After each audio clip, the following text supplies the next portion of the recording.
Welcome to Lakshmi Tarak vlogs. ఈరోజు సగ్గుబియ్యం సేమియా పాయసం ఎలా ప్రిపేర్ చేయాలో చూద్దాం. నేను హాఫ్ కప్ సగ్గుబియ్యం తీసుకుంటున్నాను. ఇవి ఒక బౌల్లో వేసి 2 టైమ్స్ వాష్ చేసిన తర్వాత మళ్ళీ వాటర్ వేసి హాఫ్ అన్ అవర్ నానబెట్టాలి. స్టవ్ ఆన్ చేసి ఒక గిన్నె పెట్టుకొని 2 టేబుల్ స్పూన్స్ నెయ్యి వేసుకోవాలి. నెయ్యి హీట్ అయిన తర్వాత జీడిపప్పులు వేసి ఫ్రై చేసుకోవాలి. నెయ్యి కానీ జీడిపప్పులు కానీ క్వాంటిటీ మన ఇష్టం అండి. మనకి ఎంత క్వాంటిటీ కావాలంటే అంత వేసుకోవచ్చు.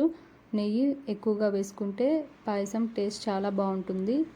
జీడిపప్పులు ఇలా కలుపుతూ ఫ్రై చేసుకుంటే మాడిపోకుండా కరెక్ట్గా ఫ్రై అవుతాయి. ఇలా కలర్ చేంజ్ అయ్యేంత వరకు ఫ్రై చేసుకున్న తర్వాత ఇవి సైడ్కి తీసేసుకొని ఇందులోనే ఎండు ద్రాక్ష వేసి ఫ్రై చేసుకోవాలి. ఇవి ఫ్రై అయిన తర్వాత ఇవి సైడ్కి తీసుకొని హాఫ్ కప్ సేమియా తీసుకొని ఇందులో వేసి ఫ్రై చేసుకోవాలి. సేమియా ఇలా కలుపుతూ ఫ్రై చేసుకుంటే ఈవెన్గా ఫ్రై అవుతుంది. సేమియా హాఫ్ కప్ తీసుకున్నాను, అలానే సగ్గుబియ్యం హాఫ్ కప్ తీసుకున్నాను. క్వాంటిటీ 2 కలిపి 1 కప్ అవుతుంది. ఇవి ఫ్రై అయిన తర్వాత సైడ్కి పెట్టుకొని స్టవ్ ఆన్ చేసి వేరొక గిన్నె పెట్టుకొని ఇందులో వాటర్ వేసుకోవాలి. నేను 3 కప్స్ వాటర్ వేస్తున్నాను. సేమియా సగ్గుబియ్యం 2 కలిపి 1 కప్ తీసుకున్నాను కాబట్టి వాటర్ 3 కప్స్ యాడ్ చేస్తున్నాను. వాటర్ ఈ విధంగా మరుగుతున్నప్పుడు మనం ముందుగా నానపెట్టుకున్న సగ్గుబియ్యంని ఇందులో వేసి ఉడకనివ్వాలి. సగ్గుబియ్యం ముందుగా నానపెట్టుకోవడం వల్ల ఇవి తొందరగా ఉడికిపోతాయి, లేదంటే ఇవి ఉడికించడానికి ఎక్కువ టైం పడుతుంది. ఇవి ఉడికిన తర్వాత ముందుగా ఫ్రై చేసి పెట్టుకున్న సేమియా కూడా ఇందులో వేసి ఉడికించుకోవాలి.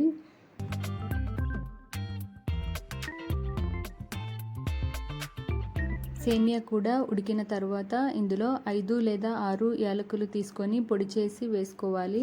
అలానే ఇందులో చక్కెర వేయాలి. నేను హాఫ్ కప్ చక్కెర వేస్తున్నాను. మీరు స్వీట్ ఎక్కువ కావాలి అనుకుంటే 1 కప్ చక్కెర వేసుకోవచ్చు. స్వీట్ కొంచెం తక్కువ కావాలి అనుకుంటే హాఫ్ కప్ వేస్తే సరిపోతుంది. ఒకసారి కలుపుకున్న తర్వాత ఇందులో పాలు వేయాలి. నేను 1 గ్లాస్ పాలు వేస్తున్నాను. పాలు క్వాంటిటీ మన ఇష్టం అండి. ఎంత క్వాంటిటీ కావాలంటే అంత వేసుకోవచ్చు. పాలు కొంచెం ఎక్కువ వేసుకుంటే టేస్ట్ చాలా బాగుంటుంది. అలానే పాయసం చల్లారేసరికి థిక్గా అయిపోతూ ఉంటుంది కదా, అలా కాకుండా కరెక్ట్ కన్సిస్టెన్సీలో ఉంటుంది. పాలు వేసిన తర్వాత 5 మినిట్స్ ఉడికించుకుంటే సరిపోతుంది. ఇలా లాస్ట్లో పాలు యాడ్ చేయడం వల్ల పాలు విరిగిపోకుండా ఉంటాయి. పాయసం ఈ కన్సిస్టెన్సీలోకి వచ్చాక ఇంకా స్టవ్ ఆఫ్ చేసుకొని ముందుగా ఫ్రై చేసి పెట్టుకున్న జీడిపప్పులు, ఎండు ద్రాక్ష ఇందులో వేసుకోవాలి.